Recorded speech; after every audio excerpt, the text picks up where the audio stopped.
So I did that because it is very important that, you know, when you're going through different times in your life, and when you're dealing with grief and heartbreak, you tend to go back and reflect on things that you did, decisions that you made, and it takes you to a dark place because you go into that coulda, shoulda, woulda phase. And I just want to let somebody know tonight that get out of that. You get out of that dark place, because if you stay there, it's going to get comfortable. You're not going to trust anybody. It's going to be very, very hard. And I just want you to just stay out of that dark place. Don't go there. The shoulda, coulda, wouldas. Don't do it. Just don't do it at all. Follow your heart.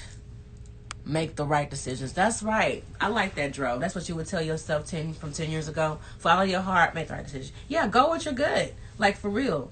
So, I'm going to give y'all the guide to surviving grief. So, I talked a little bit about grief on Instagram last week, but I want to just touch on bases because anybody, all of you all who were first of all, if you stayed in the live for 10 minutes or 5 minutes or just jumped in, jumped out, or if you're here right now, which I appreciate each and every one of y'all. I thank y'all so much for supporting Tea and Whiskey with Sunshine, coming through on the live feed. It means so much to me. But I know we all have our own shit that we're dealing with. So I was actually able to come out of my sunken place to bring y'all this amazing news. And it's about surviving the grief, the way everybody survives grief differently. This is how I've been able to handle it. A guide to surviving grief. Cry whenever you need to. Scream whenever you need to. Shout. Lay on the floor. Sob in the shower. Be still. Run. Get your exercise in. Walk. Create. Don't stop doing what you love to do. Because I'm telling y'all, I wanted to stop doing tea and whiskey. And I did for a little while. I went hiatus because I was like, what's the point? I did not want to live anymore because I had lost everything. I felt like I lost everything that was important to me in my life. I ain't gonna lie to y'all. This shit is tough, you know? So create. Don't stop doing what you love to do. Live your truth. Don't be afraid to speak your truth and live your truth. That's why I say therapy is so important. Don't be afraid to share your fears. Listen. Release your pain. Whatever you have to do to release it, whether it's create, hobby. I don't recommend sobbing and going into drugs and alcohol because it's just not good. It's not healthy. Be courageous. And my favorite one is throw away the map. Throw away the map. Whatever you thought your plans were, just throw that out. Just throw it out the window. And be okay with it. Because that's no longer serving you. And you have to be okay with it no longer serving you. Be real. Be compassionate. Read. Seek friendship. That is so important. Now seek help. Don't do it by yourself. If you got to reach out to somebody. Because I know, and even people, if you're not dealing with grief, but you know people that are dealing with it, it's really hard to figure out what you can do for them. Because they may not pick the phone up. They may lash out at you and you like, look, I'm just trying to help you out.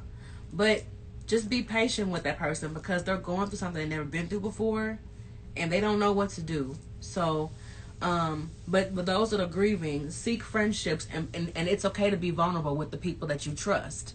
Those that are left behind here that actually want to be here for you, be open to that. Don't shut everybody out.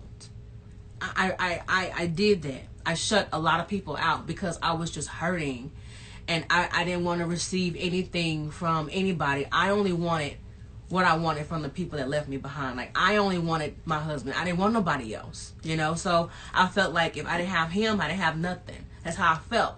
So those that were actually trying to just be my friend and be there for me, it was hard for me to receive it. It wasn't that I was being a bitch or I just was being ungrateful.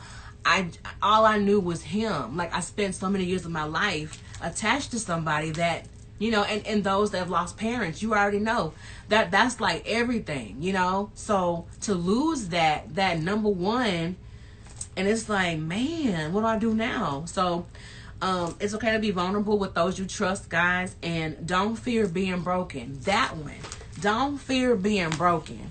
That's why I say real friends do not allow friends to stay broken. I think it's really messed up that there are people out there that will let you stay broken and they won't care. They feel great that you're going through your traumas. They're like, woo, finally. Oh, I'm sick of that bitch being happy. I'm sick of him and his ass being happy all the damn time. Shit, finally. There are people out there who they live and thrive on your unhappiness. Don't give them that. You know? Thank you, Bethany. She said, don't fear being broken. Yes, it is. Don't fear that, because guess what? You are. It's like going to the doctor and not telling the doctor what problems you're having. But you go, you pay your copay. You go in there and the doctor say, what's wrong with you? You just sit there and be like, what you go to the doctor for? And you ain't telling them what's wrong with you. That's a part of that fear of being broken, because if you don't address what's broken, it can't be fixed. That's why I say therapy is important. Baby, I look forward to my therapy. Me and my therapist, we like this. I have her rolling. She be like, girl, you so crazy. Like, girl, I know, that's why I'm here, bitch. but I built a strong relationship with my therapist, because it's very imperative, because over time, people are going to get tired of hearing your story. And you can't be offended by that, because they don't know what you're going through. I used to get so mad when I didn't hear from people. They don't know what you're going through until they lose something like you've lost, or lose people that you've lost. They're not going to understand. So you can't take people not reaching out or people not gravitating to. You can't take it personally. I know I do. What's up, D. Marie? That's my cousin. So it's like, don't fear being broken. Your real people, your real friends are going to make sure you don't stay broken. They're going to be like, get up. Come on, let's do this. I know it hurt. But come on. You got to get up. You got to get going. And I'm so grateful for those people in my life, because I'm telling you, to lose people that like, to lose your foundation, oh man. But I'm great. But what you have to also learn to do, you guys, is to live on the love they left behind. Live on that. That person loved you to the moon and back, and they taught you so much to the point to where you really don't need anybody. Live on that, because I'm gonna tell you, I live on so much love right now. That's why I can still like do goofy shit and talk shit, because I live on my daddy's love. I live on my mama's love. I live on my husband's love. That man loved me so much. It was scary. But I live on his love. I live on all that love, because I can honestly say that I lived a life where I was loved. And you have to hold on to that, because it's not like it's never going to happen again. It feels that way, but just remember the love they left behind and live on that, because that's a lifetime.